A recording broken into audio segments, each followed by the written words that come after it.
Saudara, tim Satuan Narkoba Polres Aceh Utara berhasil menangkap 4 orang kurir sabu di kawasan Kecamatan Tanah Jambu Aye, Aceh Utara. Dari tangan tersangka, polisi menyita barang bukti narkoba jenis sabu seberat 1,6 kg. Dalam video amatir ini, terlihat detik-detik petugas kepolisian dari Satuan Narkoba Polres Aceh Utara melakukan pencarian barang bukti narkoba jenis sabu di lokasi semak-semak seberat 1,6 kg yang disembunyikan oleh kurir narkoba yang ditangkap di Kecamatan Tanah Jambu Aye, Aceh Utara. Keempat tersangka yaitu AM, SB, AK, dan juga AF yang ditangkap di 3 lokasi terpisah di kawasan tersebut.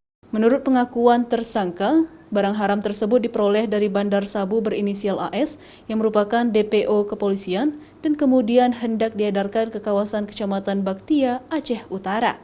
Kini tersangka dan barang bukti diamankan di Polres Aceh Utara dan kepolisian pun hingga kini tengah melakukan pengembangan guna mengetahui keberadaan bandar sabu yang menjadi buruan petugas.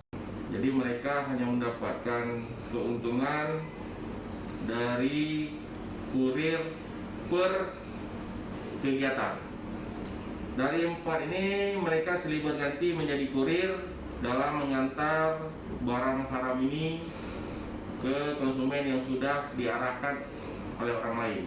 Akibat perbuatannya, keempat tersangka dijerat Undang-Undang Narkotika dengan ancaman hukuman seumur hidup atau hukuman mati. Zikri Maulana, Kompas TV, Aceh Utara.